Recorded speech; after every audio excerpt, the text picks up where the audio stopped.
अच्छा साथियों, मैं भोजपुरी बिरहा गायक भंटा लाल यादव पूरे बिरहा टीम एवं भंटा लाल म्यूजिक चैनल की ओर से ये बिरहा जातवा और हरिओम स्टूडियो बक्सर बिहार हमारे गुरुजी ओम प्रकाश सिंह यादव बिरहा स्टार देख रेख में बिरहा होतवा मैं आती कावर गया के सीआरपीएफ के नौजवान जितेंद्र कुमार जी जो बिजली के चपेट में आने से मृत्यु हो गई।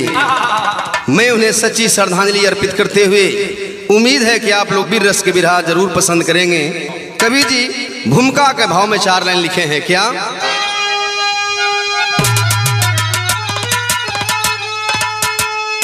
कि अरे समये जन्माती समये मुआती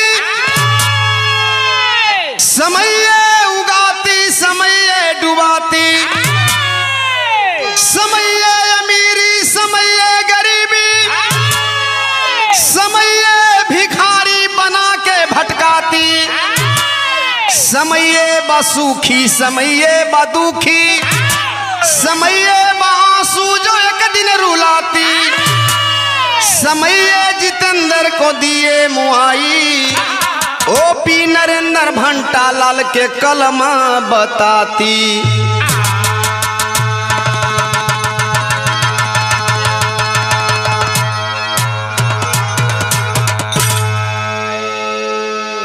यहाँ एक लाइन कव्वाली के टुकड़ा लगल मास्टर। कौन कव्वाली के टुकड़ा माँ?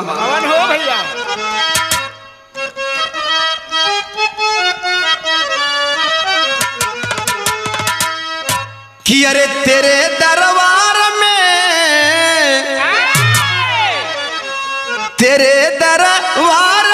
चल के करीना हम भी देखेंगे।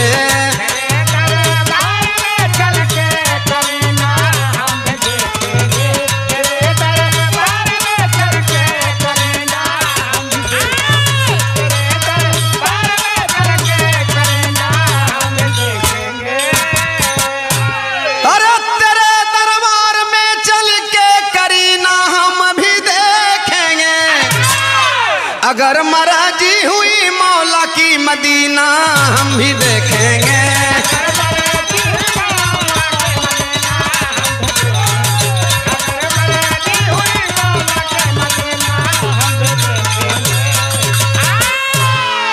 कवि जी बिरहा में सुंदर भाव लिखलन। का लिखलन मास्टर?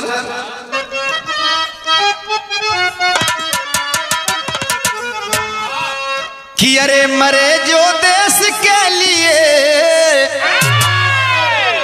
मरे जो देश के लिए सिपाही उसको कहते हैं।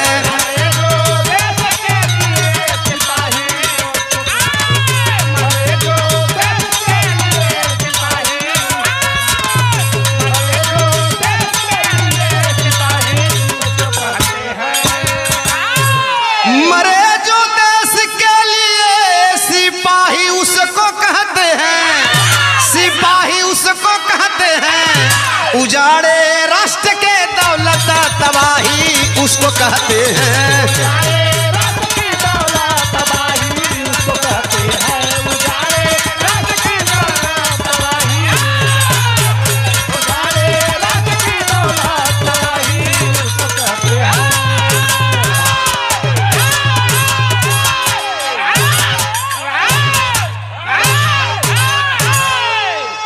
कहानी के शुरुआत यहीं से दिहल गई। कवि जी भाव लिखलन का?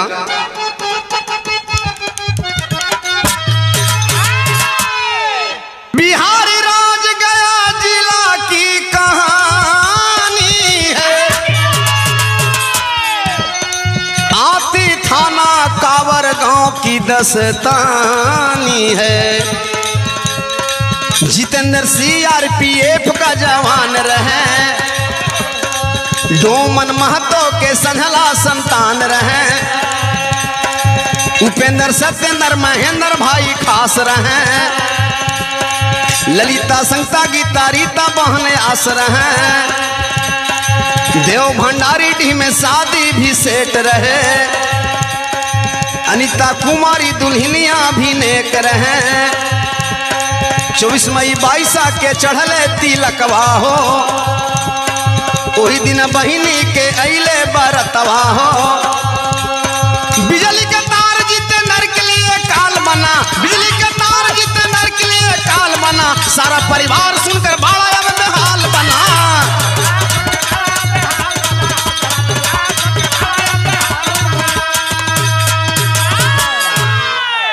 ए भैया कहानी समझला, कोई काल्पनिक कोई झूठ बात नहीं। आप सब जानते हैं 25 मई 2022 को गया जिला आती थाना कावर गांव के रहने वाले सीआरपीएफ के नौजवान फौजी जितेंद्र कुमार जी को बिजली के करंट से मृत्यु हो गई। उनके पिताजी का नाम डोमन महतो, माताजी का नाम सुमित्रा देवी के संधला संतान रहलन।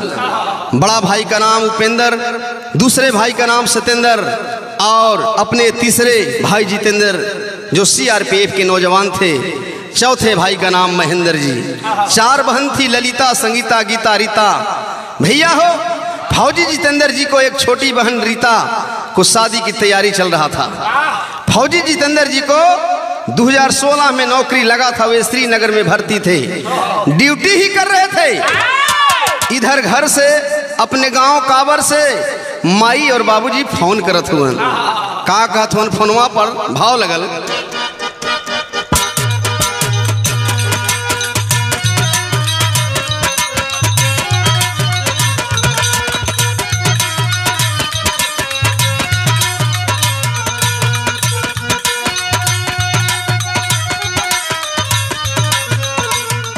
यही कहले हुआ पड़ल भाई बहन के शादी वाला डेट रे बेटा।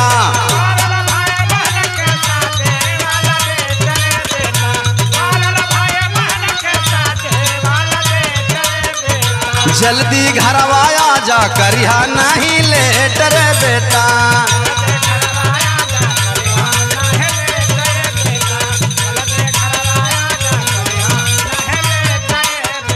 जौन दिन तिलक चढ़ी तोर बहिनी के बारात रे बेटा।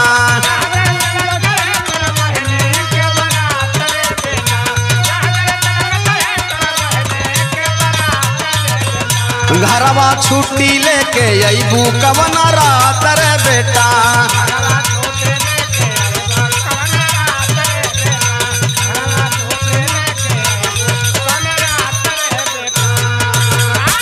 बाबूजी महतारी फोन कैले हुन की बेटा तोहार और तोहर छोटी बहन के शादी के दिन धरा गेल हो, छुट्टी लेके घरवा चली अइता, ज्यादा समय न बा। जौन दिन तोहार तिलक के डेट बा आ वही दिन बहिनी के रीता के बारात आवे के बा। बाबूजी फौजी जितेंद्र जी अपने हेड कमांडर से छुट्टी लेते हुए अर्जू विनती करते हुए कि साहब हमके घर में शादी बा, हमके छुट्टी मिले के चाहिए।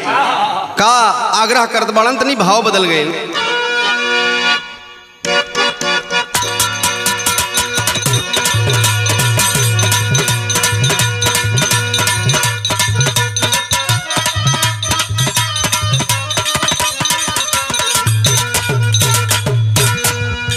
सीआरपीएफ के नौजवान दोनों हाथ जोड़ करके अपने हेड कमांडर से छुट्टी के लिए आग्रह करत हुए।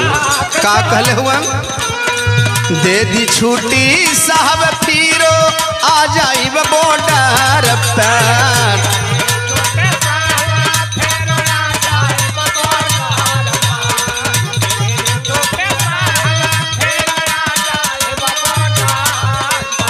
दे दी छुट्टी साहब फिरो आ जाइब बॉर्डर पर।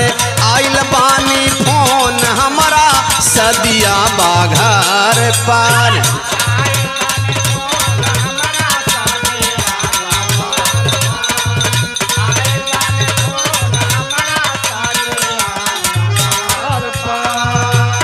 भाई बहन के सदिया बाघरवा साहब।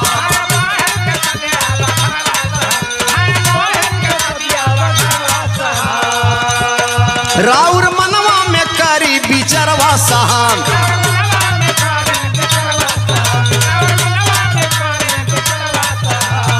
मम्मी पापा कैले बा फोनवा बा श्रीनगर से।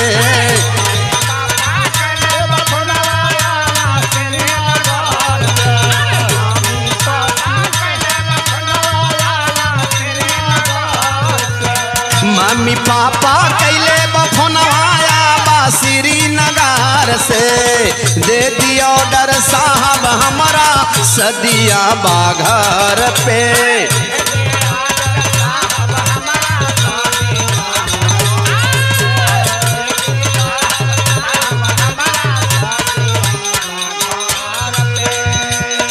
ए भैया, श्रीनगर में पोस्टेड नौजवान सीआरपीएफ के हमारे जितेंद्र कुमार जी को कितना दिन के छुट्टी मिलत बा? कितना दिन के भैया?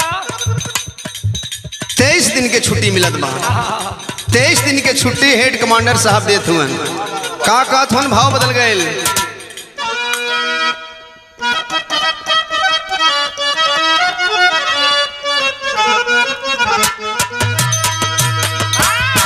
और 23 दिन के छुट्टिया हो ए भैया, 23 दिन के छुट्टिया हो मिलल जितेंद्र जी के।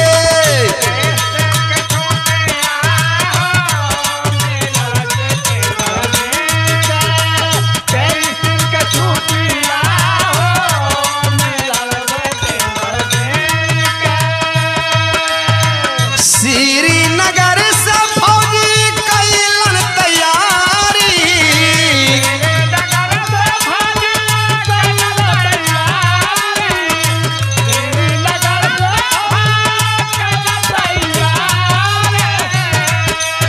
सोलह मई 22 के पहुँचे दुआरी।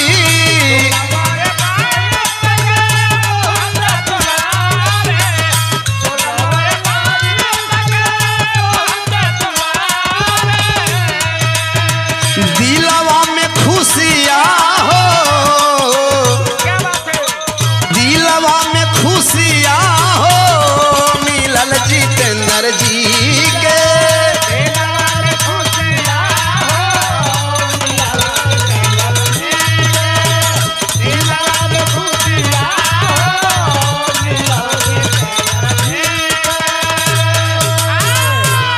बाबूजी, फौजी जितेंद्र कुमार जी को 23 दिन का छुट्टी मिला है।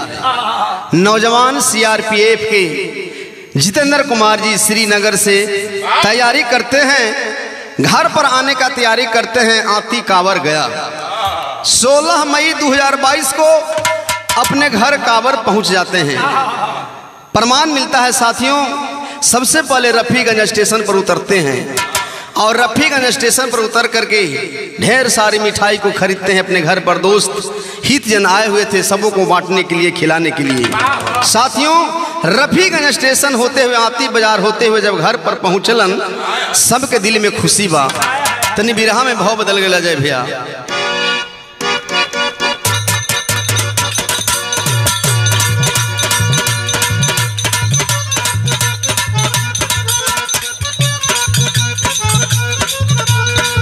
मनवा में खुशियाँ छाई,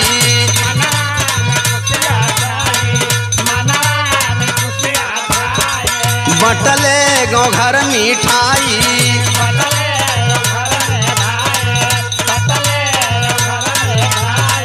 हितमीत संगतिया से आई के हथवा मिलाई।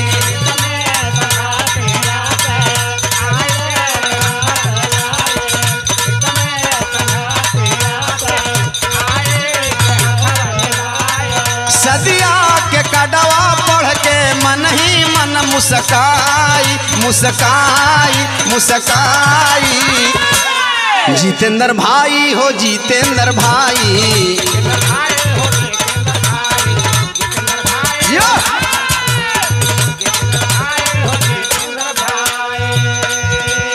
बाबूजी 16 मई 2022 के जब घरवा कावर पहुँचलन, सबसे गले से गले मिलत हुवन। गांव घर के लोग सबके पास मिठाई बंटा था। बड़ा दिल में खुशी बा। धीरे धीरे देखें समय बीतत बा। वही दिन आ गल। कौन दिन तनी भाव बदल गए ले अजय भाई।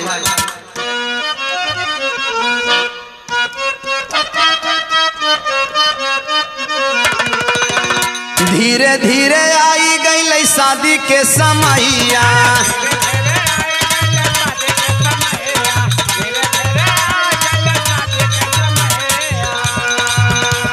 भाई के तिलक चढ़ल बहिनी के सगैया।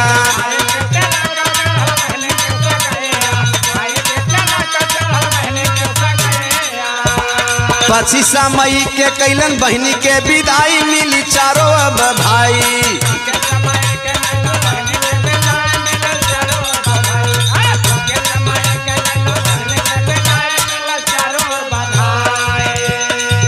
बाबूजी धीरे धीरे 24 मई के दिन आ गए। फौजी जितेंद्र कुमार जी को तिलक चढ़ा 24 मई 2022 को।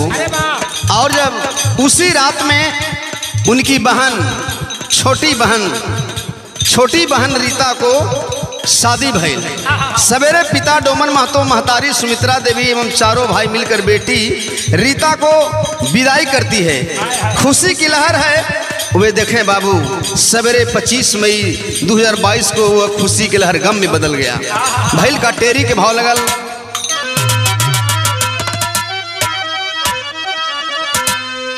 अरे बिजलिया महाकाल बन गई, ए भैया बिजलिया महाकाल बन गई।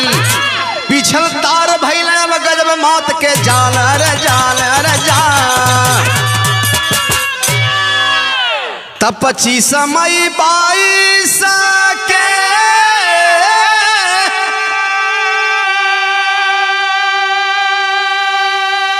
ए भैया 2:30 बजे दिनावा हो। जोड़त रहल रसोई घर में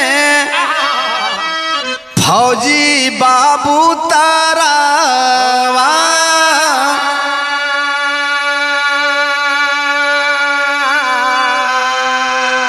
मरल करंटा जब फौजी के शरीरिया में, छनही में उड़ी गईले पखेरू पराना।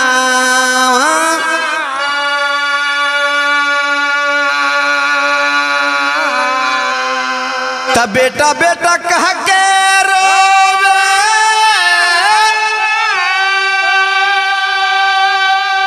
अजी डोमन महतो बाबूजी हो। अरे लाला लाला कह के रोवे सुमित्रा महतारिया।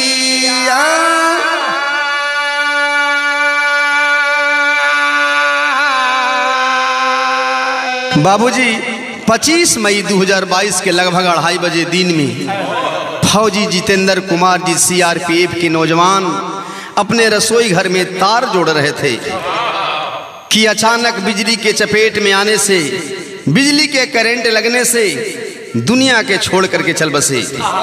खबर को पाते पिता डोमन महतो बेटा बेटा कह करके रोवत हुन बिलखत हुन। महतारी सुमित्रा देवी खबर को सुनी है, बेहोश हो जाती है। चारों बहन ललिता, संगीता, गीता और रीता भाई के लाश पर गिर जाती है और भाई के लाश पर गिर करके तड़प रही है, रो रही है, बिलख रही है। चारों बहनिन कैसे रो में इतनी भाव लग गई।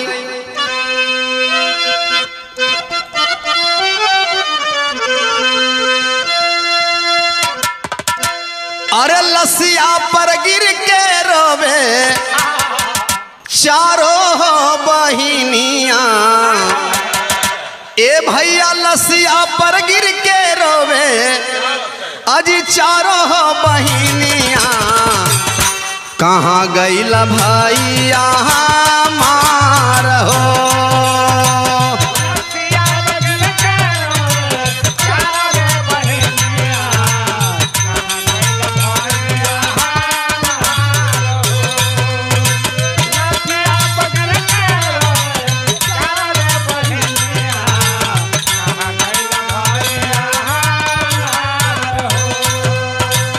ललिता, संगीता, गीता, रीता बहिनी रोई।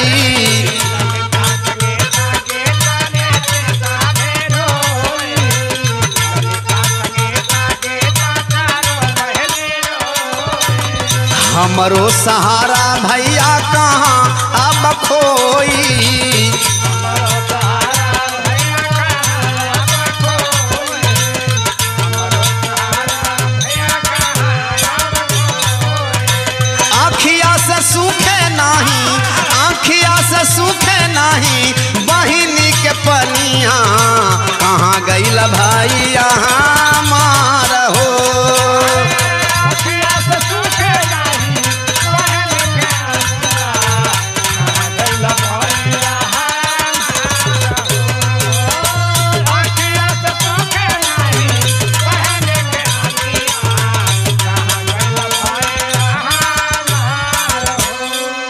बाबूजी एक तरफ चारों बहन भाई के लाश पर गिर करके रो रही है और दूसरे तरफ तीनों भाई उपेंद्र जी, सत्येंद्र जी, महेंद्र जी फौजी सीआरपीएफ नौजवान की लाश पर गिर करके तड़प रहे हैं, रो रहे हैं, बिलख रहे हैं। तीनों भाई कैसे रो में इतनी भाव बदल गए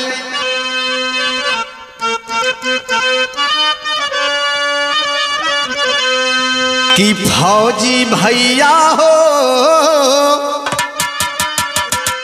कि फौजी भैया हो कहाँ गईला हमनी के छोड़।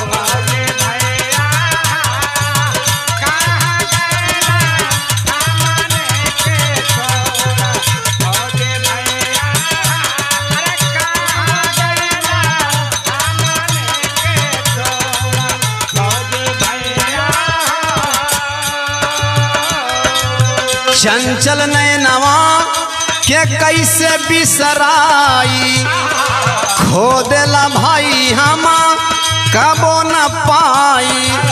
तब रोके से रोकाई नहीं आँखिया से लोरा, फौजी भैया हो, ये फौजी भैया हो कहाँ गईला हमनी के छोड़।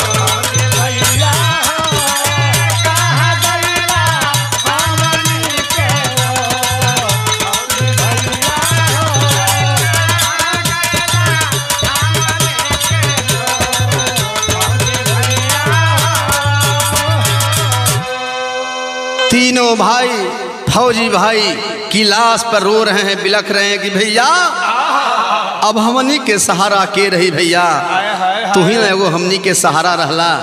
बाबूजी आखिरकार देखें चारों तरफ हाहाकार मच गया। ससुराल वालों जब खबर को पाए हैं देव भंडारी डीह गांव में, देव भंडारी डीह गांव में जब इस खबर को पाए हैं दुल्हन अनीता और उनके पिता गोरेलाल जी रोवत हुअन, तड़पत हुअन। वो कैसे रोवत हुअन, पहपट के लाइन लगल।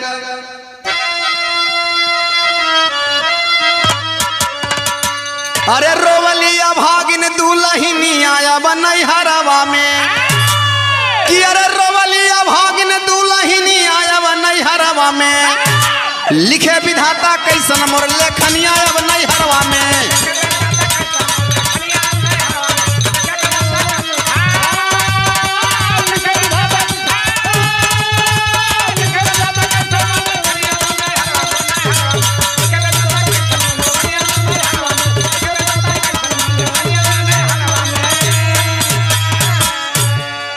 रोवली अनीता दुल्हन बाबू गोरेलाल हो, भंडारी डीह देव में बाबू भारी बुरा हाल हो। अरे 7 जन्म के खैली ना बचन आयब नैहरवा में, अरे कि 7 जन्म के खैली ना बचन आयब नैहरवा में, और लिखे विधाता कैसन मोर लेखनी आयब नैहरवा में।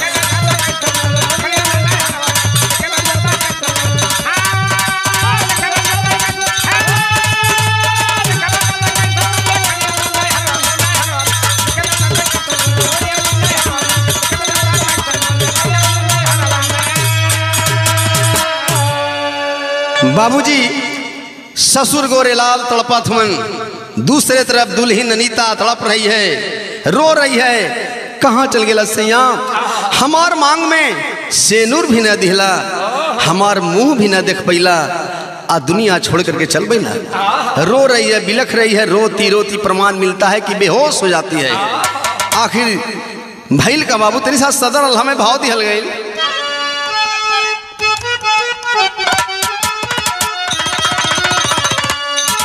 कि अरे होला समैया भैया पलवान दुनिया में, अरे कोई नहीं रोकेला प्राकृतिक के मां।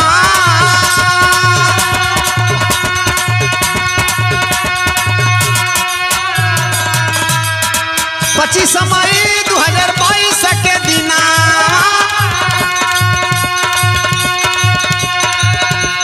फौजी जी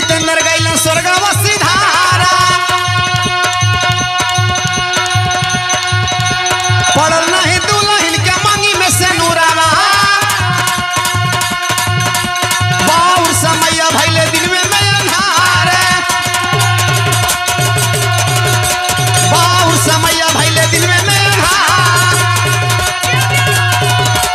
अपन दुल्हनिया के मुहमो न देखला अपन दुल्हनिया के मुहमो न देखला अरे देशवा के रहला ना फौजी हो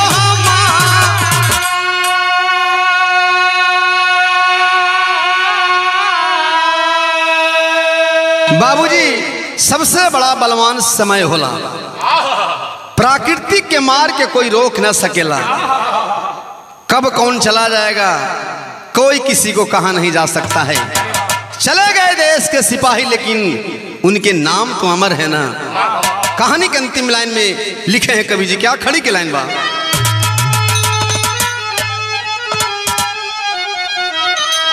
अरे मिलल माटी में इतनवा दोबारा ना मिली है अरे लिखल विधि के विधानवा करारा मिली है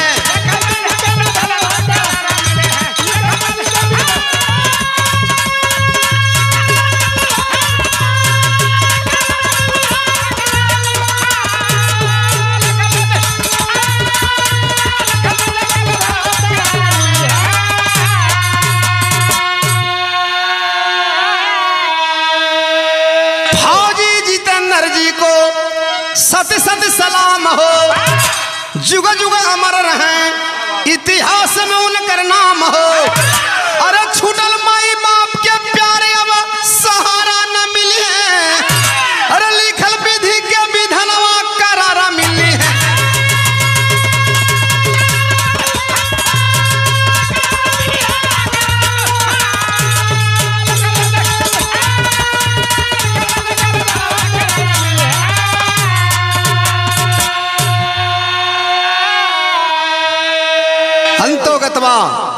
आखिरकार फौजी जितेंद्र कुमार जी की लाश को तिरंगा झंडा में लपेट करके अंतिम दाह संस्कार किया गया।